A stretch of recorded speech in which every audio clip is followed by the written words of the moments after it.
All right, hello everyone. My name is Alex Knaus, and today I'm going to be talking about the opioid epidemic. You folks probably haven't seen me around campus. I currently take all my classes online. I actually work full-time at Capital Blue Cross, and that is currently where I'm standing. I'm about to give this presentation, so I hope you enjoy it. All right, so what is opioid abuse? Opioid abuse kills more than 33,000 people annually, according to the CDC, which is the Center for Disease Control. Now that's actually, I found that's kind of from 2015. Now it's up to about 50,000 deaths per year, somewhere around there. So it's a very, very large number here in the United States. Now I also wanted to tie in some stats from the Blue Cross and Blue Shield Association. To try to connect it to my current job. So more than 1 in 5 Blue Cross Blue Shield commercially insured members filed at least one opioid prescription in 2015. Use disorder diagnosis among Blue Cross Blue Shield members spiked nearly 500% over a 7-year span. So over that 7-year span, people were abusing opioids more than 500% more so than in previous years. Overdose rates are actually highest from 24 to about 54 years old currently. Women age 45 plus have higher rates of opioid abuse disorder than men. Let's see, the highest rates of long duration opioid use and use disorder appear in the South and the Appalachians. High dose prescriptions have higher rates of the disorder than the lower doses. I also wanted to mention that 80% of first time heroin users have actually also used opioids. Some of the most commonly used opioids currently are methadone, oxycodone, and hydrocodone, all very, very powerful drugs. Now, consumers who have high dosage opioid prescriptions, they are much likelier to use or to abuse the opioid drugs. Now, I don't know how well you can see this, but this is a chart here of the national population and the overdoses in non-Hispanic whites, non-Hispanic blacks, and Hispanic folks. As you can see, there has been they've progressively gone up, at least for the white population, through the year 2015.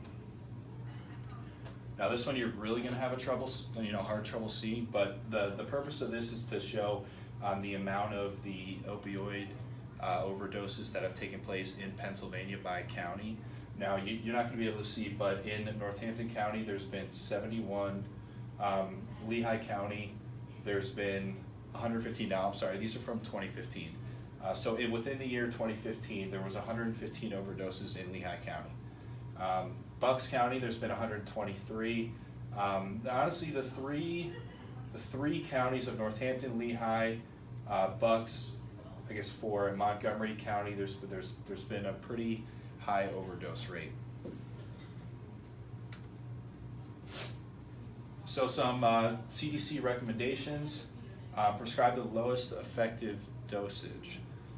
Use caution when prescribing at any dose. So they're trying to persuade doctors from just kind of moving right to the prescriptions of opioids and kind of look into some alternatives. Carefully reassess evidence of individual benefits and risks when adjusting the dosages. Prescribe immediate release opioids versus the extended release. Regularly evaluate benefits and harms with patients. And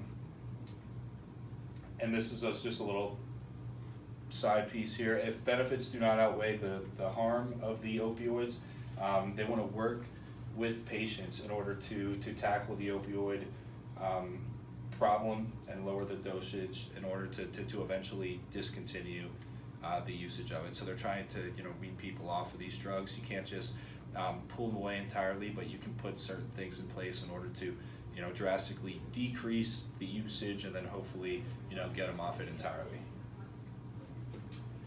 Now, because I work at Capital Blue Cross, I wanted to go into a little bit on how Capital Blue Cross is joining the battle to fight against the opioid epidemic. So they're focusing a lot on prevention, because you got to start with prevention. It's the only way you're going to be able to not get rid of the problem entirely, but you're going to be able to decrease it significantly. Non-opioid therapies. So Capital Blue Cross has advocated for non-opioid therapies, and they have enhanced benefits in other pieces of our policies in order to prevent jumping right to the pharmaceutical drugs. So for example, actually approved last year, Capital Blue Cross for the first time has now approved acupuncture as an accepted form of therapy, whereas in previous years acupuncture has not been covered. Capital Blue Cross continues to work with clinical management of opioid use, and how we can help our customers manage their pain. Like I said, looking into some alternative options. The CDC has provided prescription coverage guidelines that we now have to follow in order to reduce the use. And drug take-back initiatives. So this is pretty huge. Capital Blue Cross, along with other blues throughout the country, have programs in which you can hand in unwanted or unused prescription medicines, and they can get disposed of safely. So a little bit more into what Capital Blue Cross has done specifically, as far as our prescription formulary. We've modified prescription drug benefits, as I mentioned recently. The immediate release opioids have newer updated quantity level limits. So we've put these quantity limits on these specific drugs in order to prevent people from obtaining larger amounts of them at one time.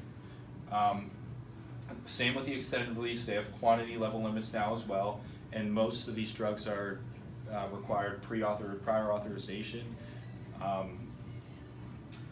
Methadone has newer updated quantity level limits and also requires pre-auth. Medication-assisted therapies have a newer updated quantity level limits as well. And appeal measures are in place for members who are medically required dosages that exceed the quantity level limits. So these level limits have, from the position of a insurance carrier, have made some people mad, because essentially they're not able to get the amount of the prescription drugs that they're used to taking, in which they could have some withdrawal effects. So there's a lot of stuff happening right now. When these rules first came out, like I said, people were not extremely happy. However, we're simply just following the CDC guidelines that are now in place. Some immediate release limits. They're divided into two categories. So there's the immediate release combination agents and the immediate release single agents. You're limited to a 7-day supply of medications every 30 days based on the FDA approved dosing. Requests to allow a longer day supply will be reviewed, and we'll consider clinical presentation and justification. Some extended release limits. Like I said, these are all Capital Blue Cross specific here. So extended release opioids will have pre-authorization and quantity level limits as well, in which our quantity level limits are consistent with current FDA approved guidelines, as I mentioned before. Pre-auths require medical necessity, so if there's not a medical necessity for the current drug, you're not going to get it. So it becomes a lot harder to get some of these high-powered opioids in larger amounts. So they're really trying to reduce the prescription in general. But if you need the drug, they're trying to drastically reduce the amount in which you can receive. Now I wanted to wrap it up with kind of this is going to be kind of my what can you the average person do about the opioid epidemic. So everybody should have Narcan.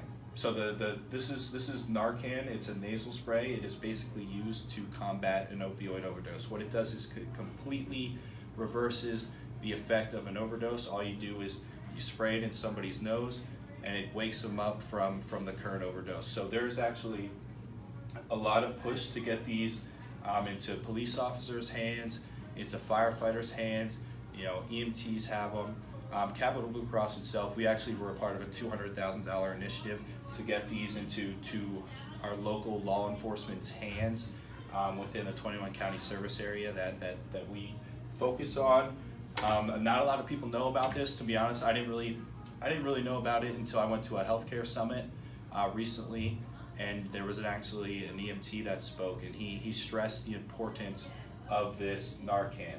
Now, I mean, some people might argue that you're enabling somebody, but when it comes to somebody's life, I think it is definitely worth it to carry some of this around. This stuff should be in schools. Reason being, when you think of an opioid abuser or somebody that's abusing some of these high-powered drugs, it's no longer the stereotypical person who's under the bridge, shooting up heroin. Any opioid abuser could be a close friend, family member, coworker, and it's you just never know. It's always good to just kind of have this stuff. As far as the price, if you're getting the generic, you can get it for $20 to $40 for one dose of it. If you're looking at the brand name, what you see right here, this 2-pack goes for about $130 to $140, somewhere in there, and it's just I would highly recommend it. It does cost a decent amount, but definitely to save someone's life, I think it's worth the investment. So I hope you enjoyed the presentation, and that is the conclusion.